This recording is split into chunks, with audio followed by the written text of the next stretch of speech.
So today's Moravian text reading is a big one. It's Luke 10:25 through to the end of the chapter, and it includes this incredibly famous parable, the parable of the Good Samaritan, but then also this section of Jesus invited into the home of Mary and Martha. So where do you start with such a big famous parable like the Good Samaritan? Well, I think we start, as with all scripture, with what it reveals about who God is, the heart of God revealed to us in the text. It's less about what we should do, how we should be good Samaritans, and more about who God is, and therefore what it means to imitate him and become like him. And that's what we see in the passage. So for example, in this parable, we have the Jews and the Samaritans.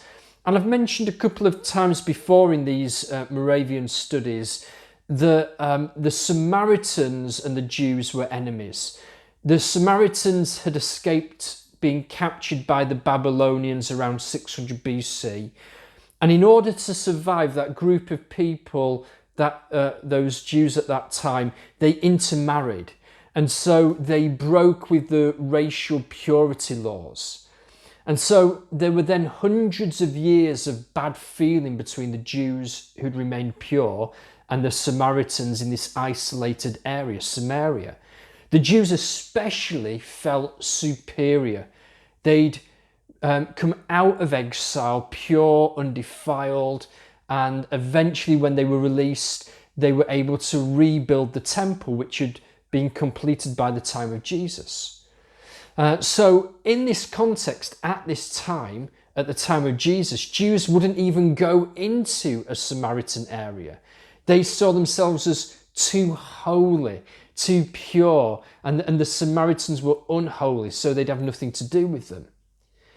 And in this story that Jesus paints for us, there's this Jewish man, he's been beaten, bloodied, helpless, left for dead, and the Jewish priest walks past, his fellow Jew, but he doesn't want to get contaminated by this man's blood. It would make him unholy, unable to serve in the temple.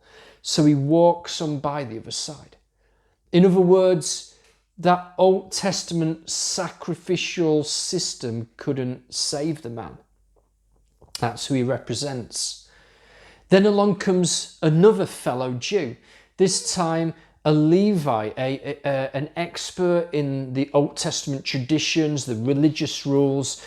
They enforced those rules in the temple. They served in the temple, often in the role of music or like security to enforce the regulations. But he too walks on by the other side. He doesn't want to get defiled, made unclean. But it was this man's enemy, the one who was separated from him, the other than, that showed him such undeserved mercy, who saved his life and who generously rescued him at such personal cost. And all of that is detailed in the parable, isn't it? And that's why I say that in some ways, first and foremost, this parable reminds us of the gospel. We were enemies of God. God should never have come down to our level. He should never have got into our mess. He's a holy God, a separate God. He'd always been a God who was removed from the sin and dirt and mess of humanity. And yet our God didn't walk on by the other side. He wasn't too holy or too busy to help us. Our God rescued us and cleansed us at his expense. And as it says in the text, showed such mercy. And Jesus says, go and do likewise. Show mercy to others. This is what it means to love your neighbour. So I just wanted to offer that slightly different way of reading such a famous story. And I'm sure you'll find loads in there today to meditate on. And then Jesus arrives at the home, the oikos of Mary and Martha, two sisters, Lazarus's sisters, both disciples in their own right, We've been saying throughout these Moravian readings of the Gospels just the importance of women disciples, how radical Jesus was in his day for the culture to have female disciples with him, and Mary sat at his feet learning from him as a disciple. Now it says that Martha opened her home, and that is such a good starting point before we're too quick to judge Martha. To have a home that is open, a home that's open to Jesus being present in it, such a good challenge. And bear in mind that the authorities were planning on killing Jesus. His cards were marked. His followers would have been in considerable risk. And so to open your home really marked you very clearly as one of his followers. It put you in risk too. But then Martha, who started so well in opening her home to Jesus, receiving Jesus, it says she got distracted. She got busy doing stuff for Jesus, whereas her sister Mary prioritized simply being with Jesus, resting in his presence.